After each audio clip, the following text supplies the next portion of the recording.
With great power comes great responsibility.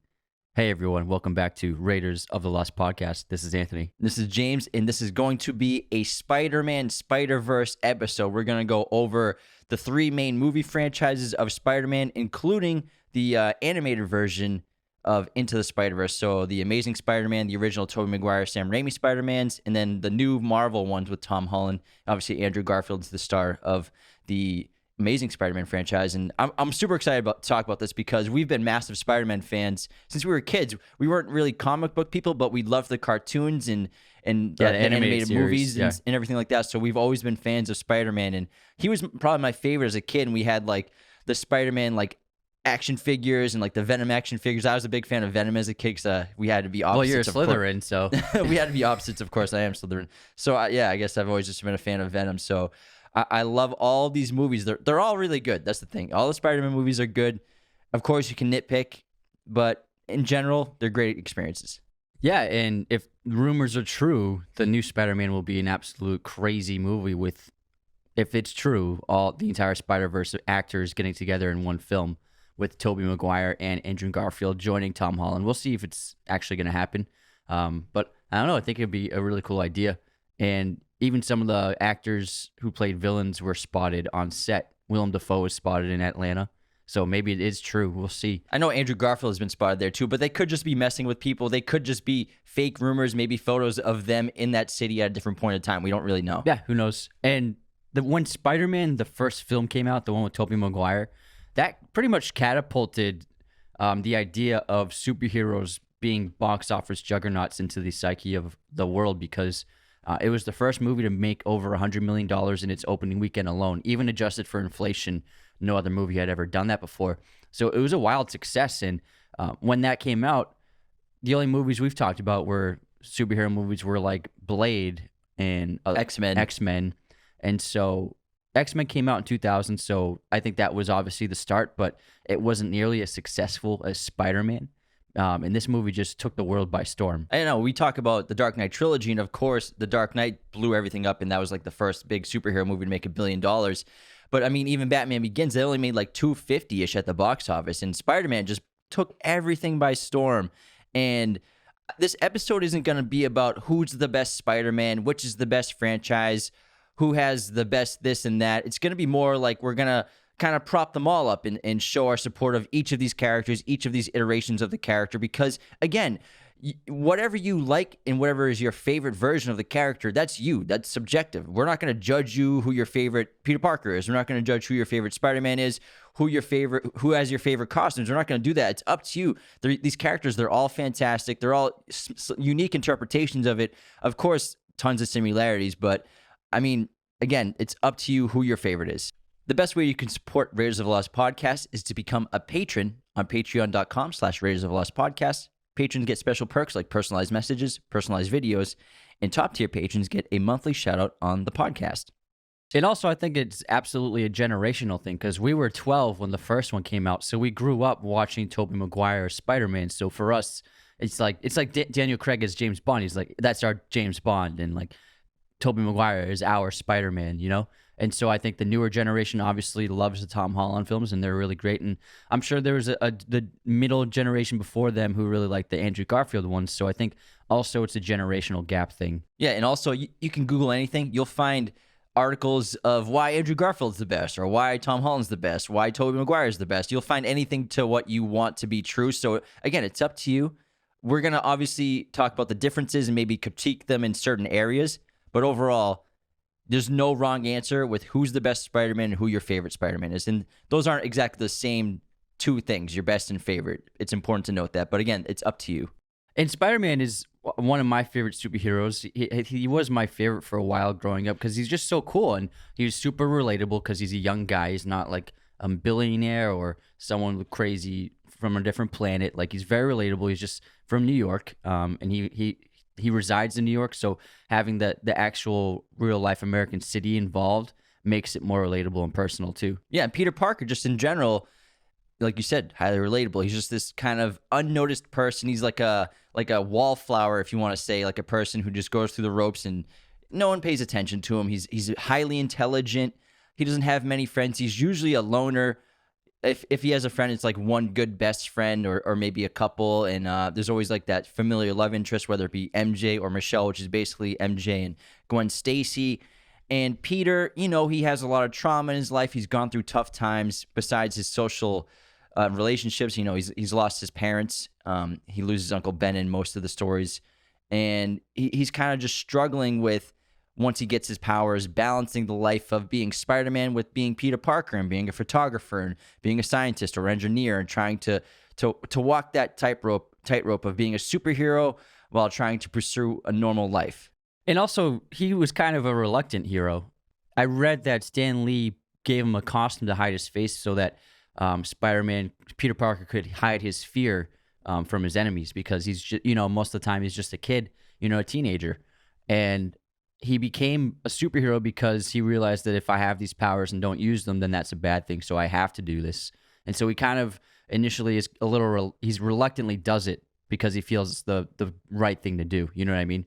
So he wasn't like born to be a hero. He chose to be one because of the gifts he was given. I think the first thing we should probably talk about is the different versions of Peter Parker specifically first, and how each movie represents that character. And obviously, Tobey's Peter Parker is the one we're most familiar with. That's what we grew up with. Yeah, and I've seen those movies 1,000 times.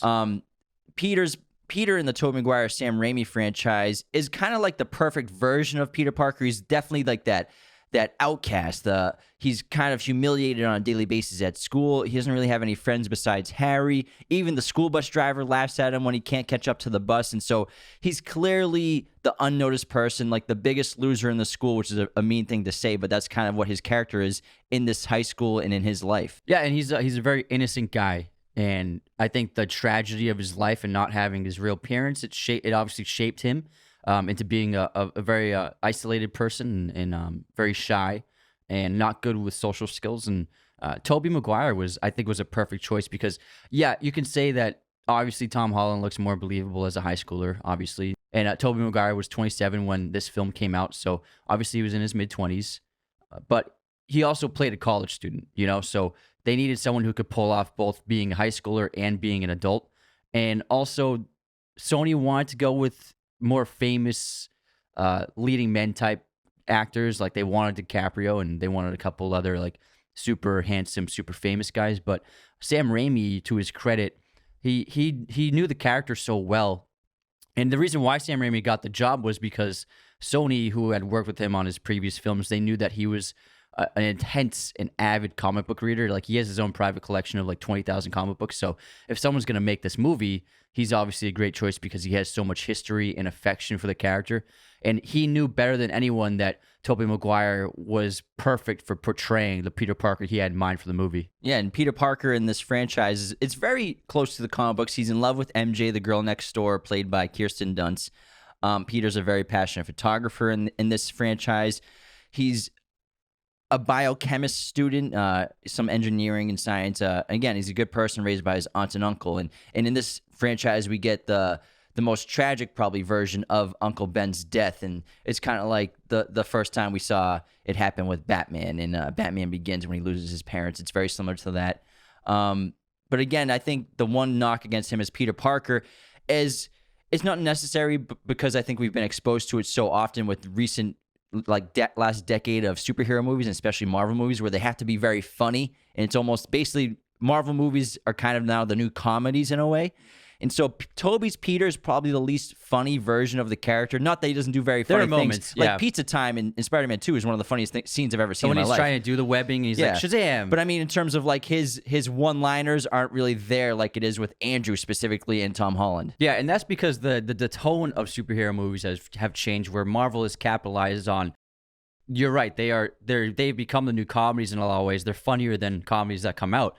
And they tapped into the combining spectacle with comedy and drama, and that's a great winning formula, and that's why the movies are so successful.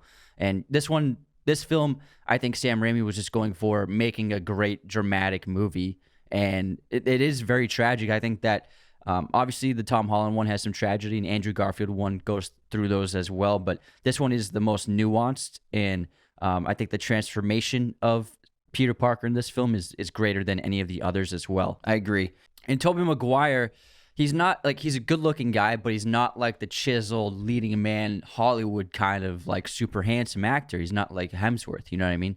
And that's why he works so well in the role, because he looks like an average guy, you know what I mean? He's not like, he doesn't look like an unattainable perfect movie star image, you know what I mean? And that's what makes him relatable, because to us he's like, oh, he's just like, he looks like he's a friend of ours. Yeah, you know that's what I what mean? we look like when we look in the mirror. We look like Tobey Maguire in a way, sort of. And then Andrew Maguire.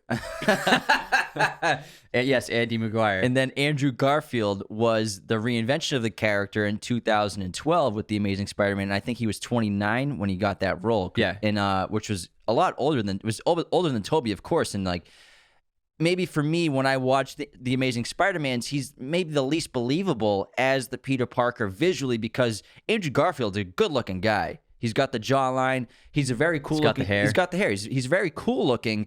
And he skateboards in this movie, which is also very cool. And it's kind of like takes away from the relatability and loner kind of wallflower, maybe sort of unpopular person. I know what you mean, because he's cool. He's kind of too cool in this movie. He's like, how does he not have friends? I know what you mean. Yeah. And so, not that it doesn't work, because I think Andrew's great as Peter Parker. He's the funniest version of Spider-Man, I think, in my opinion. These movies are hysterical. He captured the sarcastic, playful tone of Spider-Man, which a lot of people were waiting to see, because he's like that in a lot of the comics, where he's just like making fun of bad guys and just being super funny and sarcastic a lot of the time, like when he shoots the webs at that guy's groin and stuff. Yeah, and Andrew Garfield's character does a lot more of like engineering in addition to the science and stuff too. Like he develops his own version of the webbing, the mechanical webbing, whereas Tobey Maguire, his Peter Parker, is the organic internal webbing that's part of his body and part of his transformation. And in the comics, Spider-Man always had the mechanical webbing, and then they actually changed in the comics after the success of the first movies.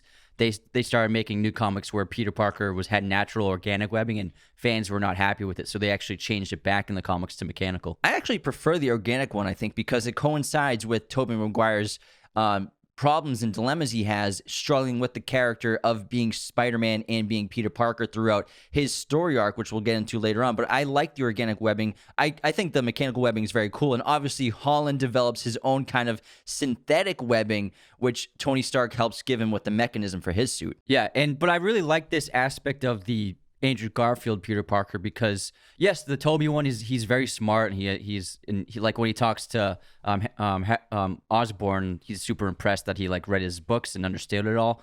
But also they didn't really show too much of that.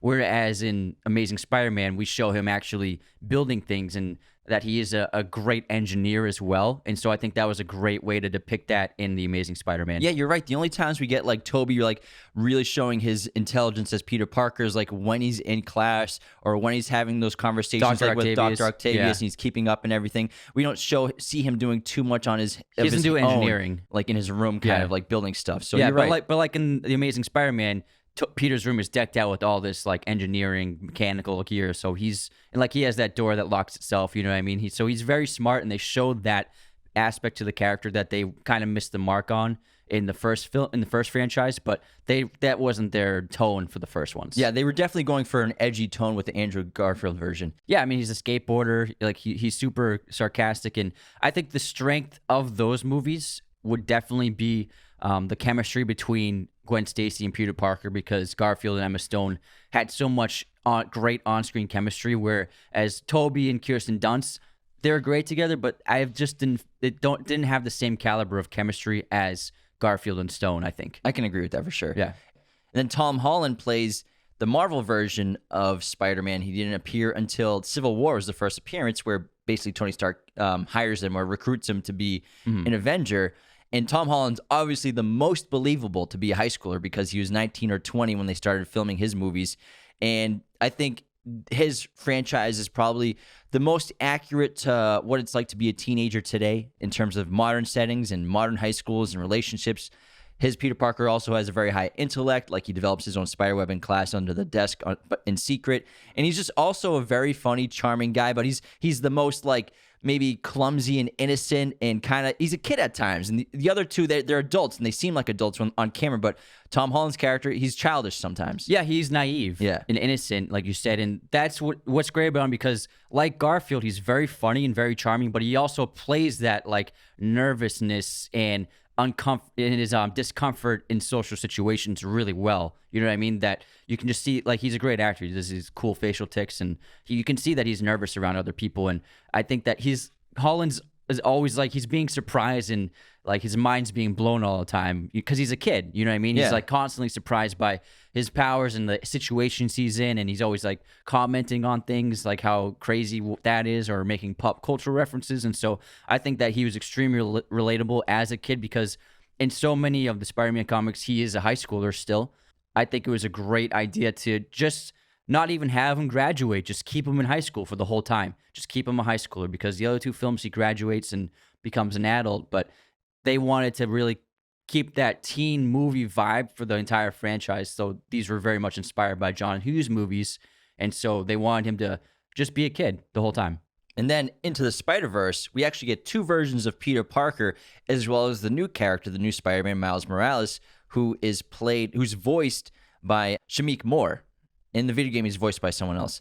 And this is a great version of Spider-Man because, of course, we get the two versions of Spider-Man, of Peter Parker, where Chris Pine plays like the hero in Miles' reality, and he's like the classic superhero, and he's the blonde hair and everything, and he's a great Spider-Man. And then we get Jack Johnson oh shit.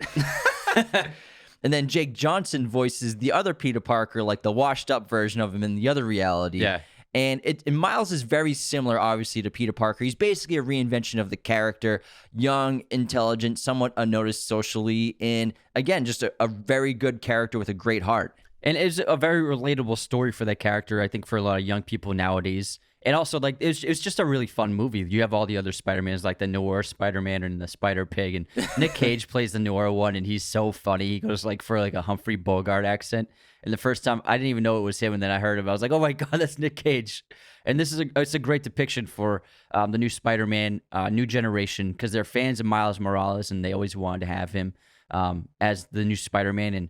And there were rumors about it happening live action, but I think that going animated was a smart idea, because Marvel they had to double on with Marvel. You know what I mean? Sony was like, we got to go with Marvel and make this new version of Spider-Man. So then they're still able to do their own separate thing with the animated Spider-Verse film. Yeah, I'm sure at some point they'll do a live action one with Miles Morales as Spider-Man, because the video game and the comic book versions of that character are super popular right now. And then I would love to talk about next how each Peter Parker got their powers and talk about the transformation process of turning into Spider-Man. And obviously, Tobey Maguire's Peter Parker is the classic version where he gets bit by that genetically modified super spider on that field trip while he's creepily taking photos of MJ. And this is cool because Tobey's Spider-Man, like you said, is the most transformative.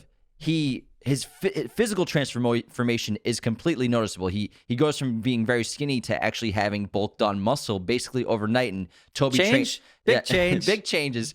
And Tobey trained, I think, extensively for like he did 2 months of like high intensity yoga, 6 months of yoga, because they shot the early part him skinny earlier on. Then they just they took a break from the filming, so they waited for him to bulk up to actually have that noticeable appearance.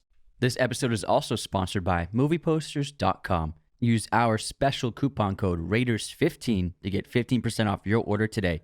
If you're looking at our videos on YouTube, you can see that our set is decked out with these insanely awesome posters.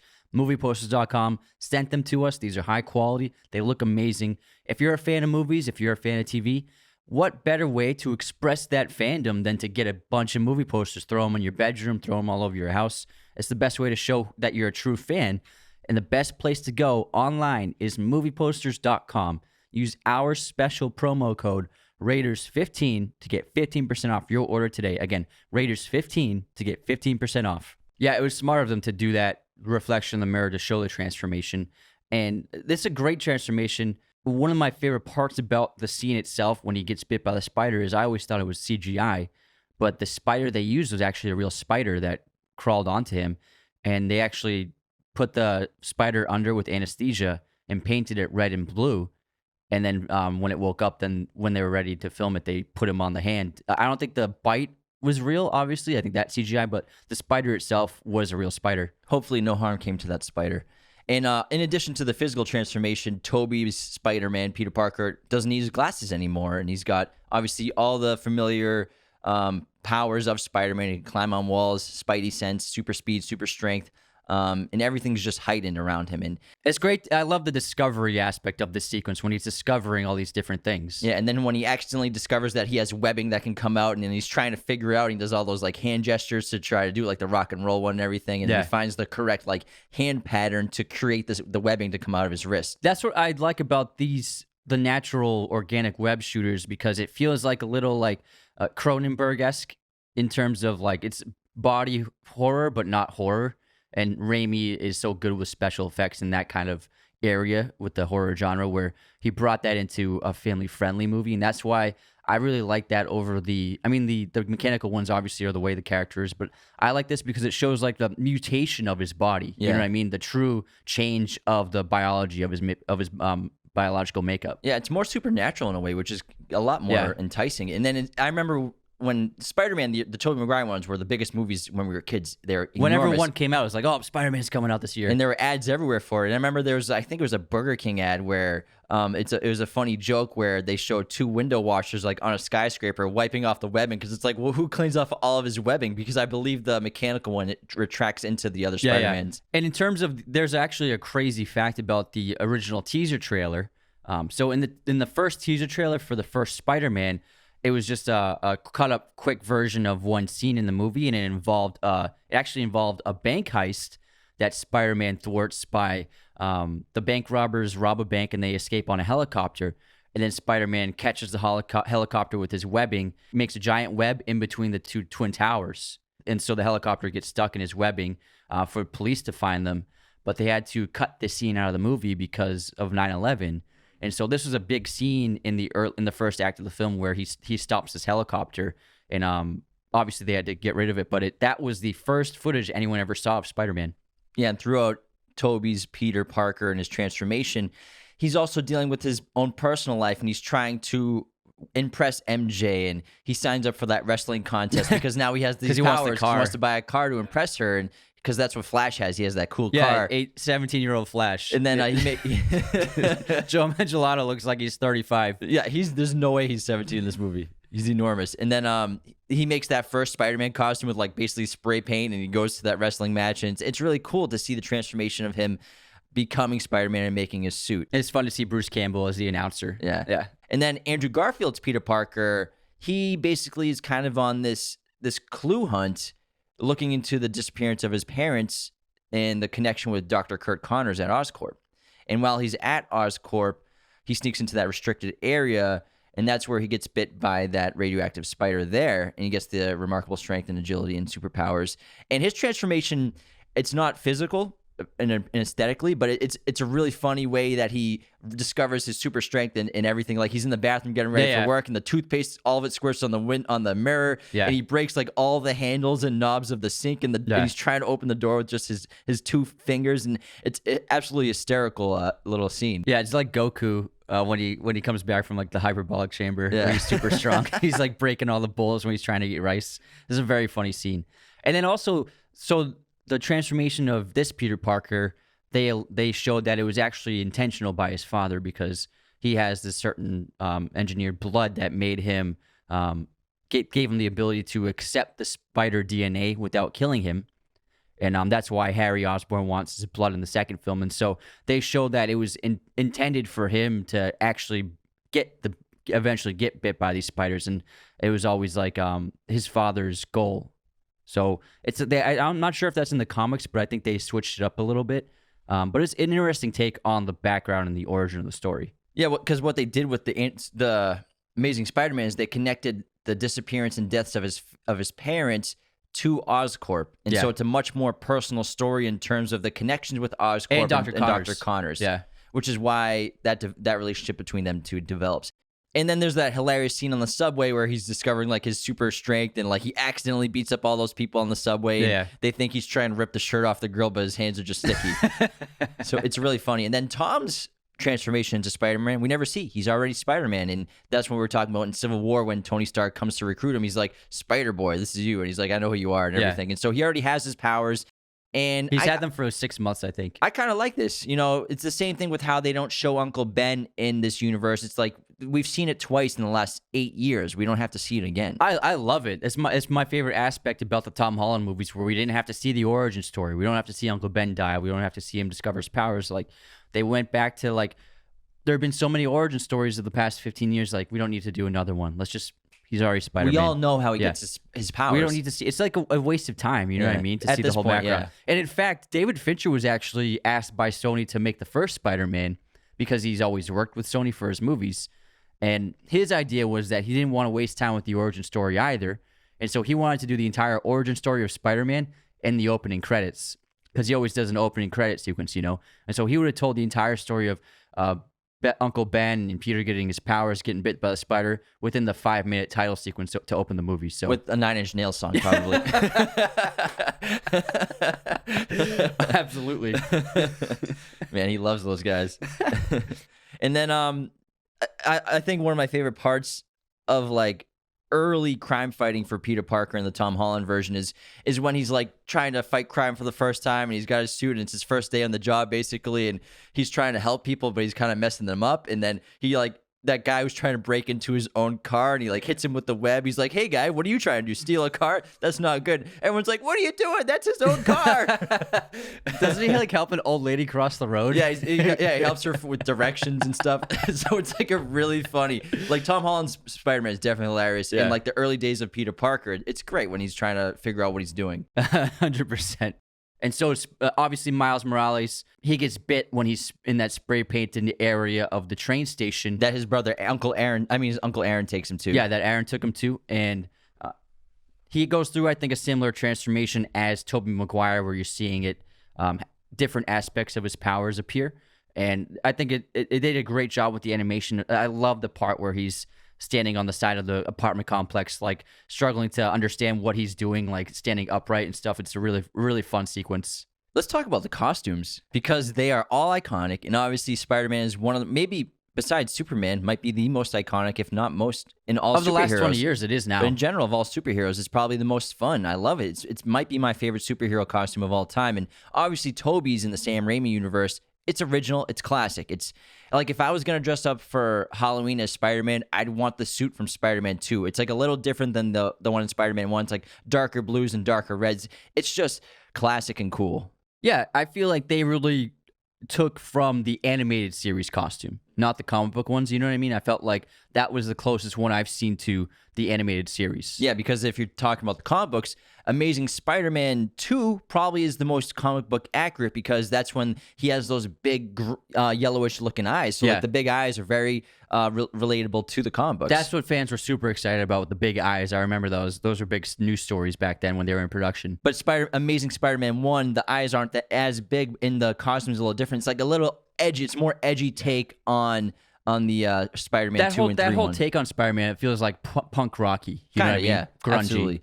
And then Tom Holland's suits are easily the most technologically advanced and appealing, I think, in the cinematic atmosphere, because the expressive eyes are so important to show, like, for Spider-Man to express his emotions, because he's always wearing a mask. And you usually get the great voiceovers with Andrew Garfield and with Tobey Maguire, but with Holland, you get the voiceover with the expressive eyes, and it's so fun to watch. And also, his suit is inspired by the original suit in the comic books, so it has the most classic interpretation of the suit. Like the large black stroke around the eyes. And the spider is like the original spider. And also, Tom Holland has like the most badass repertoire of suits. I mean, he's got the red and black suit that he develops too. He has built-in artificial intelligence. He also has like fun the features, webbing wings. the wings too, so he can kind of glide and fly. He also has the Iron Spider-Man suit, obviously, the stealth suit, the Night Monkey suit, which he uses in the second film. So he has a huge collection, and obviously the most innovative technology, because he's probably got like $20 million easily worth of tech. Yeah, they made him a kind of like a Peter Parker blended with Tony Stark in those films. So it's a new take and a lot more fun, because I don't know if that happened in the comics. It probably did in certain comic books, because we're not big comic book readers, so we aren't super familiar, but I thought it was a fun take on the character in the new ones. And Miles Morales' suit is probably like the most badass suit because it's black and red and it's super edgy. And I think it looks great in contrast with the other Spider-Men and women that he fights with. And what I like a lot with Miles and his costume and everything is a lot of times he's wearing like a sweatshirt and a hoodie at the same time, which makes sense. He's in New York. It's probably freezing. So why wouldn't he have a hoodie on while he's Spider-Man at the same time? So it's actually a really cool aspect to the character that I never really thought of until I saw the movie. What's really cool about the marketing for the first Spider-Man movie is for most movies, poster design, all the font and text, oftentimes it's custom made fonts by graphic artists. So people will design these fonts on these movie posters, and so they're completely unique, original works. And so for the Spider-Man franchise, the original one, it has that iconic font for the Spider-Man. Sony loved that text so much and they loved the font so much that they ended up using the identical custom-made font for the release of PlayStation 3. And so that's why PlayStation 3 has the exact same font as Spider-Man. Never noticed that. Yeah. And then we should probably talk about the love interests. So obviously in Tobey Maguire, Sam Raimi's universe, we have the classic MJ played by Kirsten Dunst, and she's basically the exact opposite of Peter Parker. She's very popular in high school. She dates Flash Thompson, who's a complete D-bag to Peter Parker, and again played by 38-year-old Joe Manganiello at the time. 38-year-old. But MJ, you know, she's a very innocent person. She has a good heart. She obviously has a crush on Peter. You can kind of see, but it's that social environment in high school where like I'm not sure she knows she has a crush on him. Maybe not yet. Because she says she later on in the film she's like she didn't realize that she loved him, but she's always been the one there. You know what I mean? Maybe never noticed him because it's the same thing with the hot girl takes off the glasses. It's such a stereotype. When you take off glasses, you're apparently more attractive. Yeah, and also like they grew up next door to each other, so they grew up together. So they have always been around each other. And it's kind of creepy how close his window is to her. Yeah. And like how often he's looking at her. And how does she not know that this like 16-year-old hormonal boy is like not looking at you through his window? There's no way she doesn't always have her blinds down in real life. Mom, Dad, Peter's staring at me again. Can you talk to me? But it's a very classic kind of romance and relationship. It's very familiar of like old Hollywood in a way. And we obviously have one of the best movie kisses ever with Spider-Man upside down in the rain kissing MJ after he saves her. And this is actually a funny scene because Tobey Maguire like almost kind of drowned while they were filming this because water kept rushing into his mouth and nose, and they were trying to get the shot, but he couldn't breathe because all this water is pouring into his face. Were filled up. Like when you think about it, you write the scene and you're like, oh, this is going to be great. Storyboard looks great. But then when you actually go to film it, they didn't realize that, water is going to be running into his face the entire time. Yeah, this is probably going to be a problem. And what's another great scene that kind of goes under the radar, which is an amazing stunt, is the lunchroom scene where when MJ slips and he catches her and then he grabs her tray and catches all the different items of food as they fall down. And none of that is CGI. That was all done practically. And there are no strings or wire work. And after 156 takes, he finally performed the stunt exactly as we see it in the films. That's a crazy day on set. And MJ, she does have great moments as a character, but I think ultimately, which the other films improved upon, was that she basically was always a damsel in distress, where she wasn't really involved in the goals of the movies, and she was always just the romantic interest, whereas Gwen Stacy is involved in helping Peter in his goals in the conflicts of the film. And so MJ's great in these movies, but she is a little bit too much of a damsel, I think. Yeah, which is unfortunate because it's definitely an interesting character that you can monopolize on the story. And then they have the love triangle with them two and Harry Osborn later on in number 3. And in the first one too. Yeah, in the first one. So it's kind of odd you wish they could have done it differently, but I still like Kirsten Dunst in this role, and she's perfect as MJ. And you're right. She's more important in the second one too, where she starts to become her own person, and she is a theater star, and Peter Parker sees her every day on the billboard when he drives by on his little scooter. Yeah. He's like, get to see you every day. And so she has more to do, I think, in the second and third one than the first one, where you're right. She's just kind of like something that Peter Parker always wants. Yeah. And in the second one, it has one of my favorite moments in all of the franchises, is that moment where during the climax where he's battling Doc Ock in that big building on the harbor, and then his mask is off, and then she finally sees his face, and he's wearing the Spider-Man costume, and she shows that she's a great actor. She really sold that scene, and I always got goosebumps when I see that scene when she finally sees that he is Spider-Man. It's a great moment. Yeah, I think that might be the best reveal of Peter Parker showing the love interest in the films who he truly is. Yeah, it's great. Because with Zendaya in the Spider-Man Marvel one, she deduces it herself basically. Yeah, it's really funny. Andrew Garfield's Peter Parker tells Gwen. So they're talking on the rooftop, and she's walking away, and then he shoots his web at her and pulls her back in. And she like does that spin into his arms. That's how he reveals it as like a fun thing to do. You know what I mean? It's like halfway through the movie. Which I like because I think it's more fun the sooner people find out the secret identity of Peter Parker. Like with Aunt May finding out, it takes her a while to figure out in the Sam Raimi universe. She finds out at the end of Tom Holland's Spider-Man at the very last shot, which is super funny to show her like, oh shit. But I love how Ned finds out like 40 minutes in the movie that he's Spider-Man. Yeah. Which is great because Ned is such a fun character because I don't know if he's from the comics or not. I'm guessing he isn't. But it's just great to have someone who's not a typical character that we're used to seeing in this franchise.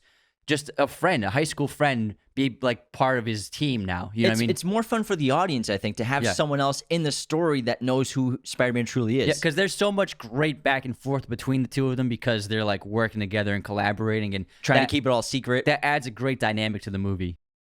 And then the Amazing Spider-Man, we get Gwen Stacy, played by Emma Stone, which was great to not do MJ again, I think. And Emma Stone is seriously charming and hilarious, and her personality is on full display in this character, just like to counter Andrew Garfield and his natural charisma and humor. And Gwen's a senior research officer at Oscorp Industries, and this is obviously when Peter Parker goes there to apply for the internship, and they stumble upon each other.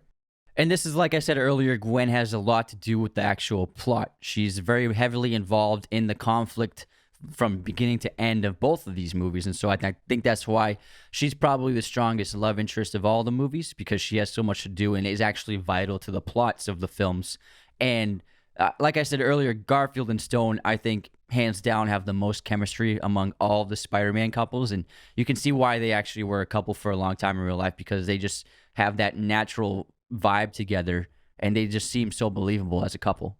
And then Zendaya plays Michelle, which is basically a reinvention of MJ in Tom Holland and Marvel's Spider-Man. And this was Zendaya's big film breakout, of course, alongside Holland. And Michelle, or MJ, is the exact opposite of the typical Mary Jane or MJ we've seen like in the Tobey Maguire, Sam Raimi universe, because MJ is also academically gifted, just like Peter Parker. She's kind of like Peter Parker. She's a loner, but she's like incredibly sarcastic and hilarious in these movies. She's into like dark stuff. Yeah. And I really like the wardrobe of Michelle MJ in these movies, because it felt so realistic to, like, when you see love interests in movies and teen comedies, like the girls' love interests, they're always kind of dressed in a similar kind of tone and a style, like the most mainstream. Whereas this MJ, she's kind of like grungy and very punky in the way she dresses, and her hair is like often tied to the side. Like she doesn't make a big deal about looking perfect like we're typically used to seeing. And also, she's not sexualized in this movie or objectified. So I thought it was so refreshing the way that this character dresses. It felt so realistic to like what a lot of young teens dress like in high school. Like they're like, I went through a punk phase. I went through a skater phase. You know what I mean? Have you left it? Yeah, but I've never skated. But so I really thought that it was a refreshing look for the character. And also what was refreshing was the relationship between Zendaya's Michelle, or MJ, and Tom Holland's Peter Parker, where we have like the mutual secret crush on each other, because they never show that in the other ones really, because Gwen she didn't know who Peter really was yet until they stumbled upon each other at Oscorp. Mm-hmm. And then same thing with Tobey and MJ. It never shows MJ having that secret crush, but you can argue that MJ or Michelle in the Marvel ones has that secret crush, or you could say that she's just keeping an eye on Peter because she thinks he's Spider-Man, but at the same time, she's watching him for reasons. I think she's watching him because she also has that secret crush, in addition to suspecting he's Spider-Man, just like Holland's character has a secret crush on MJ. Absolutely, that's 100% true, because when she tells him that she knows he's Spider-Man, he asks, so were you just watching me because you thought I was Spider-Man, or was it for something else? And then she clearly lies and says, "Oh no, it was just because I thought you were Spider-Man." So she clearly had a crush on him from day one. Which is what happens with high schoolers. You have mutual crushes. You don't know how to communicate. You're like very shy when you're that young, and you don't know how to express yourself, and you often hide your crushes, and you're terrified to talk to them. So I think that it's great because they were both in the same shoes. You know what I mean? Whereas in the first one, MJ is like unattainable because she's a cool kid. Whereas in the Marvel ones, they're both on the same level and they're both very similar. And then in Into the Spider-Verse, we have Gwen Stacy, or Gwanda in the movie, as she goes by to kind of keep her identity secret in Miles' reality. Because Gwen Stacy in the Into the Spider-Verse, she's a different dimensional reality version of Gwen Stacy with the spider-like abilities. She got the powers. Yeah, so she takes up the alias of Wanda, mistaken as Gwanda, while Miles is at school. Gwanda's, it's so funny.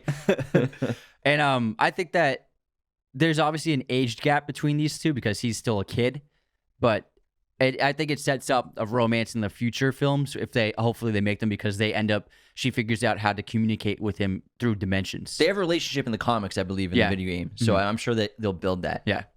And I want to talk about comedy too. In terms of comedy, all of these franchises are funny. Of course, the Sam Raimi ones we talk about are maybe less punchliney because this is, again, before the Marvel MCU universe became the new face of comedy films. And again, Tobey doesn't bring a ton of natural comedy or charisma to his role. There, of course, are plenty of funny moments. Like Pizza Time is still one of the funniest scenes I've ever seen in my life. And then, like, that's very much like a silent film era comedy. Yeah, exactly. Like him coming out of that closet with all the mops and everything. Over. That's a Elizabeth hilarious Banks scene. is like, yeah, I'm not paying for that. So there it's Zooey Deschanel's sister, Emily Deschanel. Yeah. And so there are very funny moments in the Sam Raimi universe, but they're not like one-liners like they are now, and it's not like sarcastic humor, really. It's not. It doesn't have that back and forth. You know what I mean? And then the Amazing Spider-Man movies are drop-dead hilarious. Like, these are legit, could be classified as comedies because there's so many funny moments in them. And you can tell Garfield and Stone improv'd a lot. Like, so much of their dialogue, I'm sure they were just like, just keep going, just go with it and see what happens. And so they're both extremely funny and extremely charming in real life, and they brought those to the roles. And again, the Marvel Spider-Man movies and even Into the Spider-Verse, this is the new version of superheroes in the Marvel universe, and all these movies are hysterical. Especially since Thor Ragnarok, every Marvel movie it makes me laugh my ass off. And so that's just kind of the world we're living in with these storylines and these characters. And obviously the Holland ones are hysterical, and Into the Spider-Verse is also very funny. Yeah, they do a great job with comedy because Marvel realized it's a vital part to make audiences love movies is to make them laugh. So it's important to the films.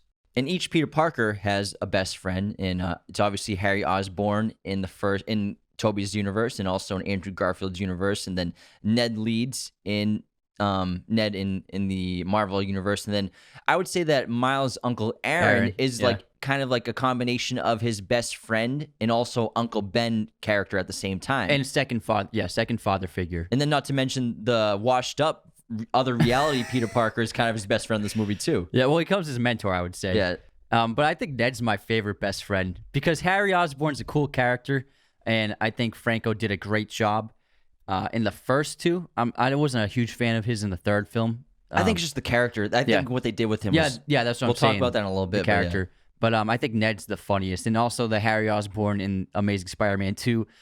Interesting take, but also I wasn't the biggest fan of it. Yeah, but I think Dane DeHaan's a great actor, Yeah, though. Terrific actor. Now let's get into the villains, which is going to be a juicy topic to talk about because we have a ton of great ones. Just to name them off, in Tobey and Sam Raimi's universe, we have the two Green Goblins, we have Venom, Sandman, Dr. Octopus.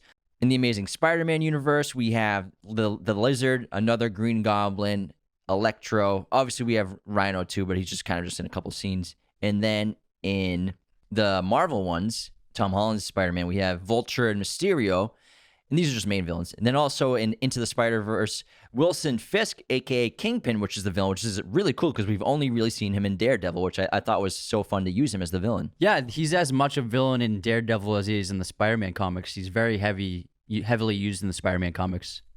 And so let's start with Sam Raimi's, the OG, Sam Raimi and Tobey Maguire. Start with Willem Dafoe, man. Norman Osborn played by Willem Dafoe, one of his best roles. It's so fun to watch him because he seems like he had so much fun doing this character. And Norman Osborn is an industrialist, and he's made a fortune, but his company's in trouble because he's trying to get this new super soldier serum to work, but the military doesn't want to buy it, and they're giving him a deadline. So Norman Osborn, out of desperation, uses himself as the first human trial for this super soldier serum. Unfortunately, it turns him into the Green Goblin. I love this portrayal because, first of all, Willem Dafoe is an extremely underrated actor, and he just crushes this role. I think it's the best Spider-Man villain out of all of the movies. I don't think many people will disagree with me on that. And he really showed the transition from he's a good man, he's flawed, but he is trying to be he's trying to be a father as much as he can, but he's obviously very busy with his company. But he is a good man, but then he turns into a complete psychopath because of the serum, and also the duality is created within his mind of Norman Osborn contrasted with Goblin, and he does a great job, like that mirror scene when he first talks to Goblin for the first time and he's talking to the reflection in his mirror. Like, Raimi does it in like mostly one take, and Willem Dafoe does an amazing job of just performing these two characters simultaneously. And you can see he really portrays the duality within Norman Osborn after he's given the serum. Because he does put on an act in this role, because Norman Osborn, he can't reveal his identity as being the Green Goblin. And throughout the story and throughout the movie, he's still putting on the facade of Norman Osborn. But again, it shows that somewhere deep down, maybe Norman still exists in that psyche somewhere. Or maybe it's the Green Goblin just putting on the show and letting Norman just out for a little time to play. But it's really interesting to watch, especially like when Norman comes over for Thanksgiving and Peter's not there, but because Peter was just fighting Green Goblin. Or what was he doing? He was just fighting him. Because Peter was just fighting Green Goblin, and then Peter's hiding out on the ceiling, then outside what a great scene. The window. It's such a great scene. Yeah. And then Norman, his heightened senses, he hears the blood drop and he sees it on the floor. But it's just great to see the internal struggle that Norman Osborn constantly has in this movie of trying to either hold the Green Goblin at bay at specific times or try to maybe have some sort of humanity left inside of him. I think by the third act, Goblin is completely taken over Norman. They don't really have a scene where it's discernible. But I think you don't have to show it because ultimately Goblin is doing everything. But Norman does fight against Goblin at certain times when they're debating what to do. And then I think when Goblin convinces him to go after Peter Parker, that's when Goblin takes over completely. Then he attacks Aunt May.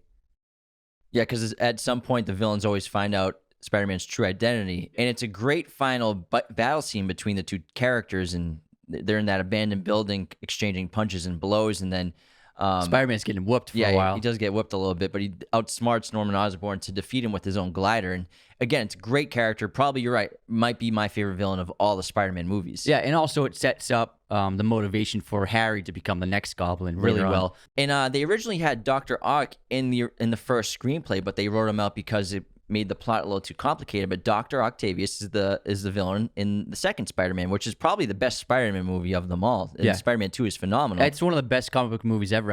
I have it listed as number 3. Yeah, I don't blame you. It's fantastic. And Dr. Octavius, he becomes, like a mentor to Peter. There's that great scene where Peter and him are becoming close. He's having dinner with him and his wife, and he's understanding everything he's saying. And Doc Ock even gives him terrible advice on how to woo Mary Jane with poetry, which definitely doesn't work. Yeah. He's super relatable, and you really empathize with Octavius in this film. And then you see the death of his wife and how that changes him and makes him desperate to achieve his goal, and he becomes blinded by the grief he feels and the regret he has, and that completely transforms him into the villain. Yeah, whereas Norman Osborn became a villain out of desperation. It was out of pain and grief for Otto, because he dedicates his life and research to building the sustainable fusion power reactor with his wife's help. But unfortunately, during the experiment that he's showing to everyone with his artificially intelligent super mechanical arms that are impervious to heat and magnetism, the experiment overloads because he pushes it too hard, and it ends up killing his wife. And then the thing with Otto is he refuses to blame himself for his wife's death. Otto, he blames the death of his wife on Spider-Man because Spider-Man's the one who pulls the plug, which causes the reactor to explode, and obviously that's how his wife dies.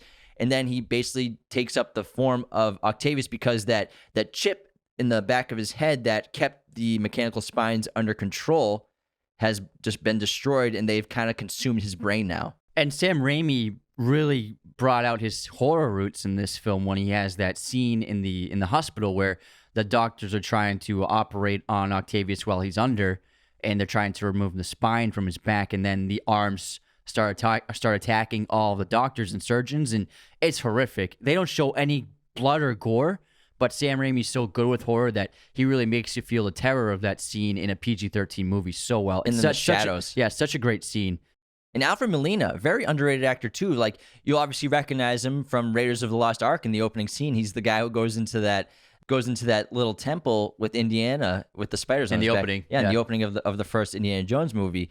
And one of my favorite scenes with just Doc Ock and Alfred Molina is after he's left the hospital that you just mentioned, and he's kind of like down, and he's talking basically internally and externally with the mechanical arms, and he's like, they're corrupting his mind. They mouth to him, so you can imagine that they're speaking to him inside of his mind. It's such a cool scene to watch him like lose his humanity while talking to this artificial intelligent mechanical arms. Yeah, that's a great point. In this film, at the centerpiece of this movie, I think, is the greatest action sequence of the whole franchise, of all three franchises, and also one of the best comic book franchise action sequences ever put on film. And it's an amazing sequence where Doc Ock is robbing that bank, and then Spider-Man starts fighting him, and they first start off fighting in the bank, and then they go onto the edge of the skyscraper, and they climb, and Aunt May gets in trouble, and Spider-Man has to save her. And then it's followed up by them swinging across the city where they land on that train, and it's the iconic train fight where I remember in the theater as a kid watching this sequence, just being absolutely blown away by the special effects, the stakes, the conflict, and it's a great. Like, Sam Raimi came up with the sequence, and it's a great idea.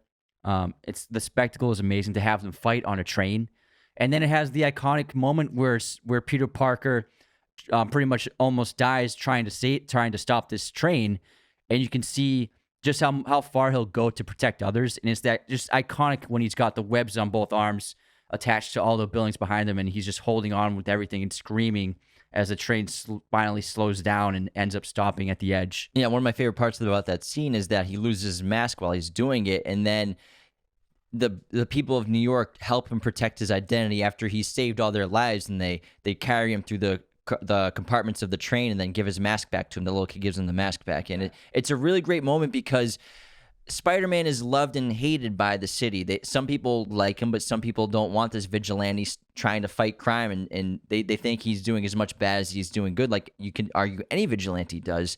But it really shows you the connection that Spider-Man has with the people of New York and how much they care about him and how much they appreciate him putting his life on the line for all of them. It kind of represents the city in that moment. Yeah, it's moments like that really set the first two Sam Raimi movies apart from the others, because it's a powerful moment, and it's a very incredibly emotional sequence for the film that obviously the other films don't have.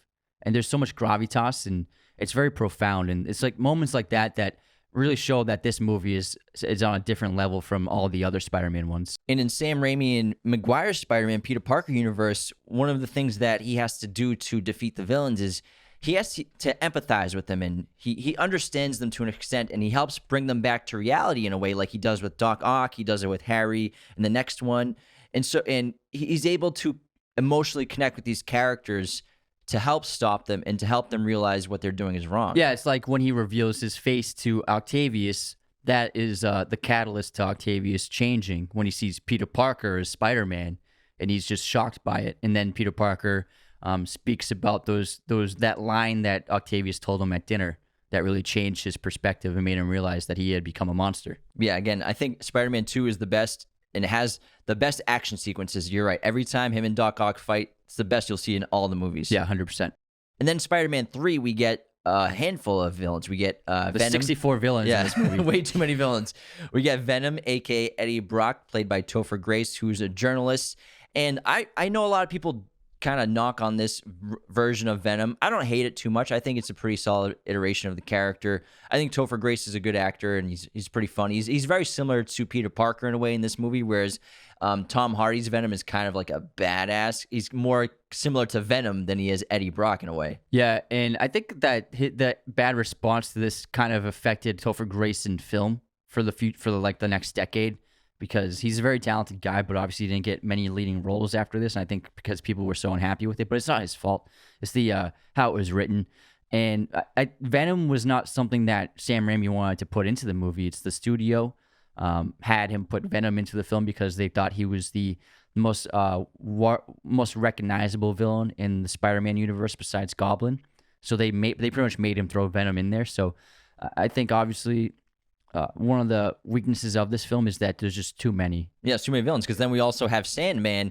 And Sandman might be the weakest villain in all the movies, just the way they did it, because I could envision like a very cool interpretation of this character in a Spider-Man movie in modern technology and CGI, but they kind of just turn him into like just a big version of the Hulk that just punches stuff the whole time, where it could be a little more interesting the way you use his powers. And we have that, forced motivation of he's trying to get money for his sick daughter because she has that illness, which is obviously makes you empathize with that villain as well. Yeah, but I also didn't like how they changed the history of that film franchise, where he was responsible for Uncle Ben's death. I didn't like how they changed it. I remember when I was a kid and we were watching it, I was like, wait, now he killed Uncle Ben? So I think that really took me out of liking that character too much. And so then we have Harry Osborn becomes the new Green Goblin, which I think this should have just been the main villain the whole movie. Instead of like, they give Harry Osborn like amnesia for a little while. Yeah. He doesn't remember everything. Well, first of all, you gotta give props to that opening fight sequence between Peter and Harry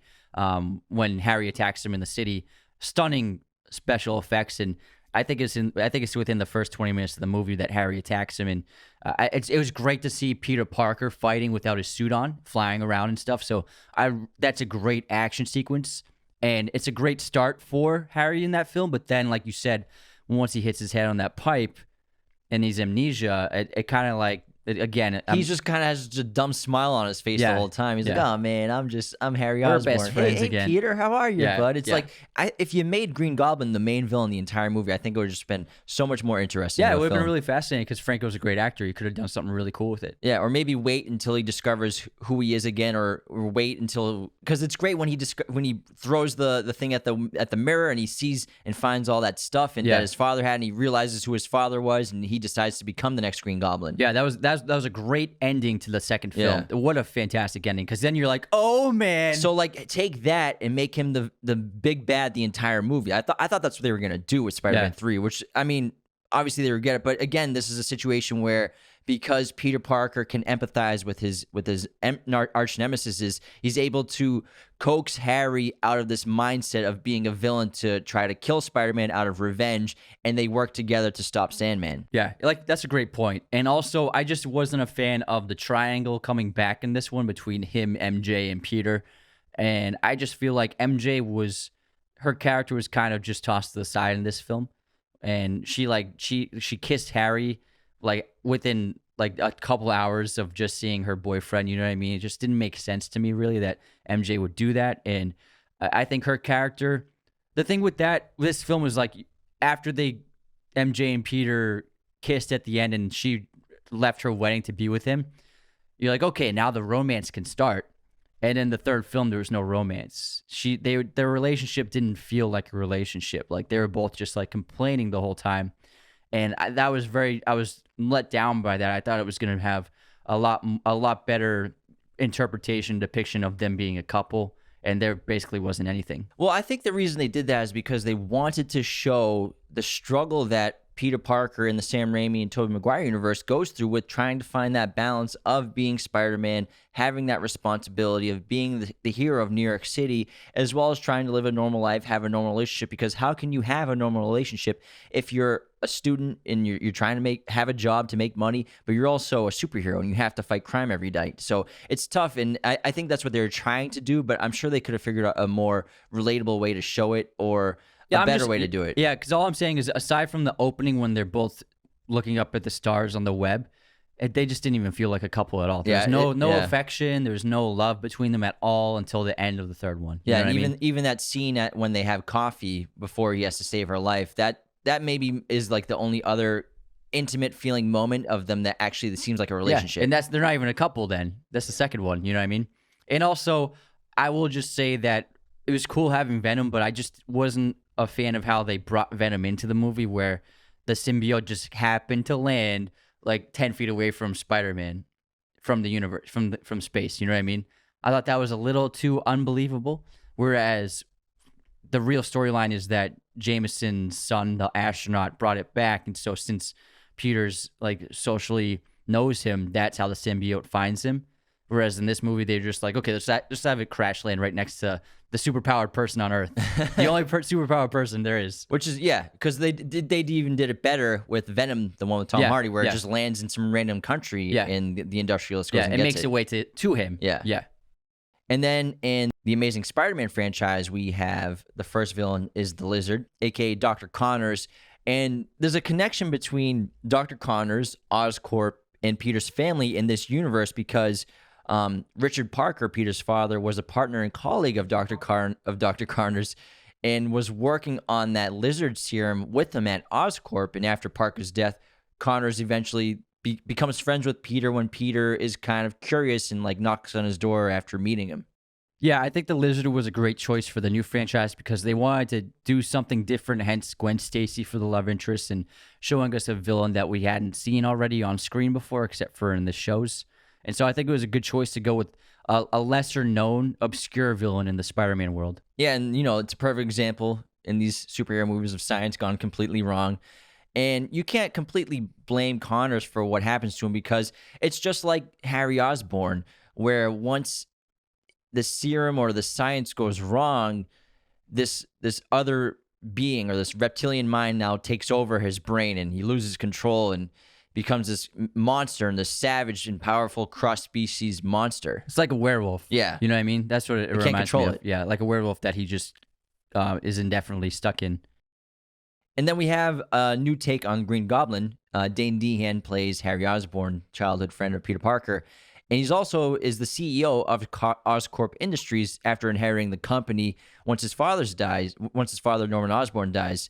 And the interesting thing about this universe is him and his father both suffer from a genetic illness which causes this early death. And Harry doesn't want to suffer the fate that his father had from this disease, so he tries to procure the blood from Spider-Man through Peter Parker to try to cure his illness. Yeah, and this is an interesting take on the character because in the comics, Goblin is like, he's green. He doesn't wear the suit, you know what I mean? He just wears like the hat and in the purple outfit.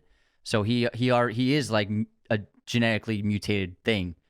And so I like how they went with that for this film where it is some kind of illness that changed their skin pigmentation and affected them in a horrible way. And so I like that aspect of the character where they have an illness that mutates them like how he's mutated in the comics. Yeah, the serum basically speeds up this mutation and speeds up the illness in a way. That's why he gets to the point of his father's death, that level of mutation so quickly. Yeah. Yeah, but he does get the superpowers too, and then he gets the metallic suit and the attached glider. And then he goes out to fight and kill Spider-Man because he wouldn't give him the blood. He also teams up with Electro. And Jamie Foxx, I love. He's a great actor. And I understand what they were going for with Electro, but I just felt it was a little too comical, the character itself, before he became Electro. Yeah. Like his look, his outfit. Like over the top. It was super like tongue-in-cheeky. And it didn't fit the tone of the franchise they were going with because the first one was it was very gritty and edgy. And it just didn't feel right for, like, it maybe could work in the Marvel one, but I was like a little taken out of it by the character. Yeah, it's like too fumbling, bumbling kind of a character. Like that doesn't seem like realistic his hair's to me. crazy. He looks like a cartoon. So I think that the interpretation didn't fit the tone. And then Electro, when he does become Electro, it's pretty cool, but I mean, ultimately, he's not the main villain in the movie because Spider-Man stops him pretty quickly by the third act, and then Harry becomes the main villain. But I think that with the Andrew Garfield franchise, the weakest parts of the films are the villains, because the villains, like Goblin and Doc Ock in the first two Spider-Mans, those movies are so great because the villains are fantastic.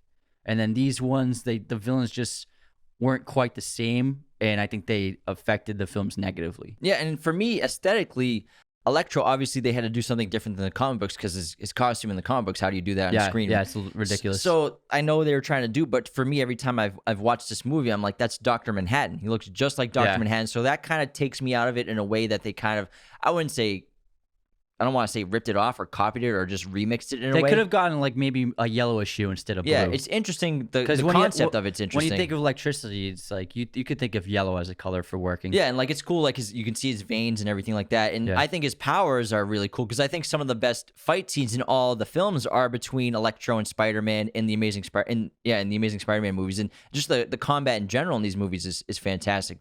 And Hans Zimmer made a cool theme for Electro. Yeah, it's pretty cool. But overall, I think you're right. The villains are probably the weakest part of the Amazing Spider-Man franchise. Yeah, definitely. And then in the Marvel version with Tommy Holland playing Spider-Man, we have Michael Keaton, who's probably the most famous example of an actor playing both a superhero and supervillain. He plays Batman, and then he plays Vulture in the Marvel and Birdman. And Birdman. Yeah, you're right. So he kind of plays three superheroes in a way. I think that Marvel understood that they didn't want to go with superhero overload. I think audiences, they realized they didn't want to watch a movie with 6 supervillains. You know what I mean? And so they were like, let's just go one villain each movie. And that's a template that works. It worked for the first 2 Spider-Mans, and they went back to that template where you just have a good, strong villain like Vulture, and that makes the movie better. And I think Michael Keaton's Vulture is a great villain. I think it's a much better improvement on the Amazing franchise villains. Yeah, he's the former owner of Best Man Salvage, and he chooses to become the villain after he lost his entire livelihood. Again, empathized. Yeah, you so understand his actions. Connect with the character. Yeah. He recruits his coworkers to help him with that exo flying suit created at the Chitauri technology that he stole. I like how they threw that in. Like they used the technology from the Chitauri invasion to help create his suit. Yeah, and so he took the identity of Vulture, and then he spent years stealing the advanced weaponry to sell in the black market to Shocker and Tinker, who are, again, they're small villains, but like I think we're just talking Shocker's in there? Yeah. And Tinker. So we're just talking about the main villains. And Michael Keaton's great. He's a phenomenal actor. And then we have Mysterio, played by Jake Gyllenhaal. And this is a really awesome villain because he has no superpowers. That's what's so fascinating about him.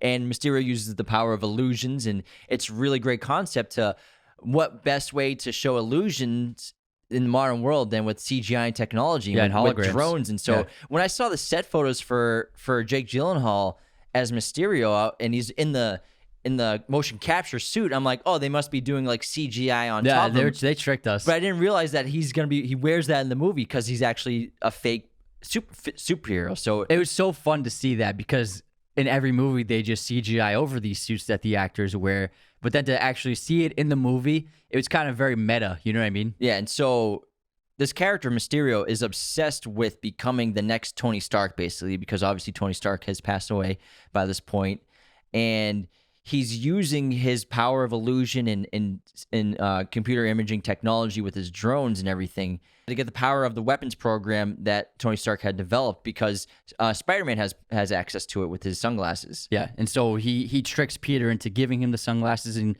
because Peter's conflict in that movie is that he's dealing with the loss of Tony Stark, his father figure, and he's questioning whether he should be Spider-Man. Just like in the second Spider-Man film with Tobey Maguire, he questions whether he should be Spider-Man and even loses his powers.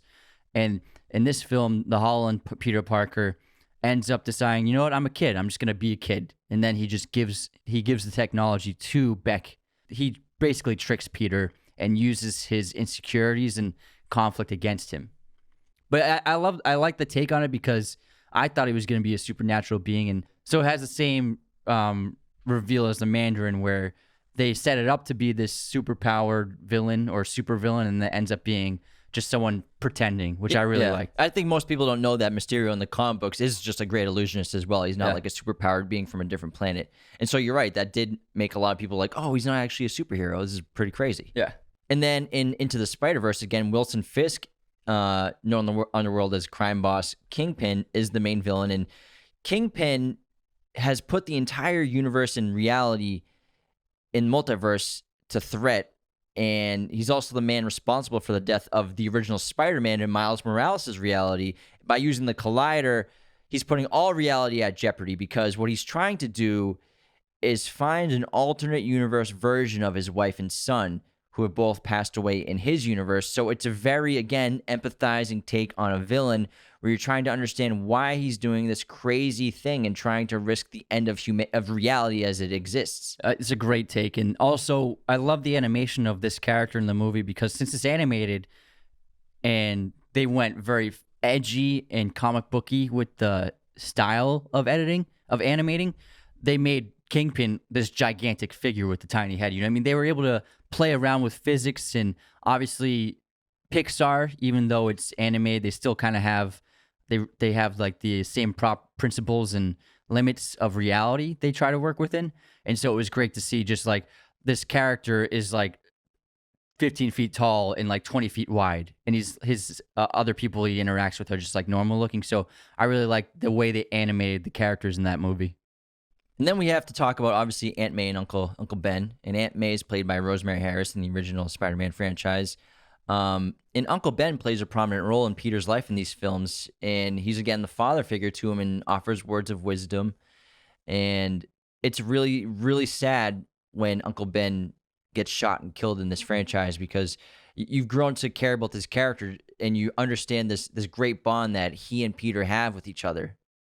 It's super tragic, especially in the first one when Ben dies and Peter's holding his hands as he passes away. It really makes you root for Peter to become a hero, and it's the motivating factor for him, because he realizes that when he let the person escape, the mugger escape, that's the person that killed Uncle Ben. Yeah, which he later finds out. And they completely changed this with the Holland Spider-Mans, where he tells Tony that he became Spider-Man because he has the powers. He wasn't motivated to get criminals because of the death of a family member, but he says he's motivated because he says that if I have these powers and bad things happen and I'm not there to stop it, then it's my fault that they happen. I think that they're insinuating that there was an Uncle Ben in the Holland universe. I think that's what they're doing with that line. But I don't think that I just don't think he's motivated by Ben's death. We don't know, but I think they're insinuating that there was an Uncle Ben and maybe there was a reason that he died. It could be, yeah. I think that's what they're trying to do with that line. And then Martin Sheen plays Uncle Ben in the Amazing Spider-Man universe, and kind of similar story with the first one, but in this one, Peter Parker's like always late for everything, and they kind of bicker a lot more than the original Uncle Ben version in the Tobey Maguire universe. But again, same kind of situation where Peter Parker is somewhat responsible for the death of Uncle Ben and used that as motivation. Yeah, and it's kind of funny if you look at each franchise, they made Aunt May younger and younger, because they went from Rosemary Harris to Sally Field and then to Marissa Tomei. That's true. And in Uncle Ben, you could say Uncle Aaron takes on that responsibility to kind of mentor and give wisdom to Miles when he's feeling down and when he's arguing with his father, who he's constantly butting heads with. So Uncle Ben is kind of Uncle Aaron in that franchise. And in terms of Aunt May, I would say that the Andrew Garfield Peter Parker and Aunt May relationship is probably the strongest. They're very close. They have a lot of very emotional and personal scenes together. They feel like a mother-son. Yeah, they seem like that aspect. Now, I would say that that's the strongest Aunt May Peter Parker relationship of all the franchises. In the first one, it feels like a grandmother and a grandson. Yeah, they're very elderly in those films. Yeah, but then Marissa Tomei, even though she seems more like the age of being his mom, she feels like an aunt. Yeah, you know what I mean? Exactly. Like they have that. They have like that. We're kind of just roommates vibe. You know what I mean? And obviously, Tobey Maguire's and Sam Raimi's Spider-Man was the one we watched when we grew up. So if I had to pick a favorite, that one's my favorite, because that's what was fresh for us when we were kids, and that was what we were exposed to for years. And I've seen those movies so many times, and that's not a knock on any other ones. But I love the character that Tobey plays in these franchises, and I love the Spider-Man version. But again, they all have strengths and weaknesses. Again, we've talked about Andrew Garfield's version is very funny Peter Parker, very hip and edgy, maybe too cool for school. And then Tom Holland has the benefit, of course, the technology that he gets from Tony Stark. But the youthful innocence, too. And then the aspect I love about the Miles Morales Spider-Man universe is there's already a Spider-Man in this world, so he's not the only hero, and he kind of has this shadow to live up to because he's going to become the next Spider-Man. It's really interesting. And Miles is more relatable to the new generation of youth. they can relate to him more than they can with the Peter Parker of the original two. And then real quick, music too. Danny Elfman's score in the first Spider-Man franchise is exceptional. I think it's some of the best, most iconic themes we've heard in any superhero movies in general. It's just the strings are great. They're amazing. And then obviously Hans did the Amazing Spider-Man, which is really cool. The second one. Oh yeah, the Electro theme is really cool in that. And then I think Daniel Pemberton, his score in the Into the Spider-Verse That's great. movie is so underrated. He's one of my favorite composers. He's done like Guy Ritchie movies. Yeah, The Man from U.N.C.L.E. and he's done Ocean's 8. King Arthur. He's got a bunch of great films under his repertoire. Yeah. And then Michael Giacchino does the new ones. The new Spider-Man ones. How about some fun Spider-Man facts? Let's get into it. All right, let's start with the Tobey Maguire ones. James Franco and Tobey Maguire actually hated each other for all three films. And it all started on the first film. James Franco joked about Tobey Maguire's face looking like a frog. And then after that, the two of them never got along again and clashed. And they even still admit to having a rivalry with one another. So Tobey Maguire is actually a world-class poker player. And he was involved in the illegal Hollywood underground poker game, which is featured in the film Molly's Game, which was an elitist, high buy-in, high-stakes underground illegal ring. At the Viper Room, right? They went the Viper Room, and then they ended up going into hotels. And Tobey Maguire is actually portrayed by Michael Cera in this film. They don't name him, but they call him Player X. And Tobey Maguire is apparently like a ruthless poker player who enjoys humiliating people and trying to take as much money away from people as possible. And at one point, it was proven that he made over $1 million each month from playing poker in this game. So you can imagine that's probably why he doesn't get a ton of movie roles anymore. He's probably like that in his professional life in Hollywood as well. Yeah, and apparently he told Molly, the woman who ran the game, he once tried to get her to bark like a seal by paying her with a $1,000 poker chip, and he was like harassing her to do it. So he seems like a questionable guy. Maybe he's turned things around, but he seems like not quite the Peter Parker we know. Tom Holland began acting as Spider-Man in Captain America Civil War only 4 days after his casting was confirmed. So he was confirmed as Spider-Man, and then literally 4 days later, he was in Civil War. Isn't that crazy? And Tom Holland's screen test involved shooting scenes with Robert Downey Jr. and also Chris Evans. And in his scene with Downey, he met Downey's stunt double thinking it was Robert Downey Jr., and even told the stunt double, hey, you look a lot different than you do in movies. Did they do something different with like your hair or something?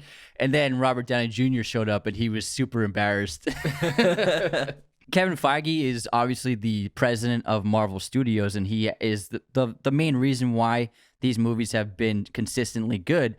And ironically, he started out as a lowly intern to producer Richard Donner and his wife, and he's the director who made the first Superman movie. But Kevin Feige's job was walking dogs, getting lunches, and washing cars.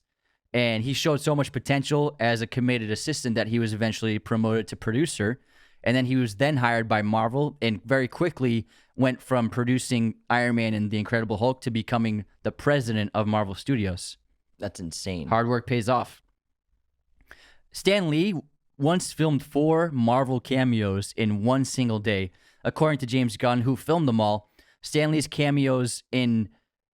filmed cameos for films in Doctor Strange, Guardians of the Galaxy 2, Thor Ragnarok, and Spider-Man Homecoming. Yeah, I actually saw Stan Lee maybe 4 years ago before he passed away at an airport, and he was very elderly, very sickly, and needed multiple assistants. So they're doing the best they could, and so you can imagine how difficult it is to get him to come to set and actually be able to act, because he was on the edge of his life for a couple of years. But I saw him and he had like 3 assistants catering to him. Yeah, that's why they did as many cameos as possible in one day, just to make it easier on him. Mm-hmm.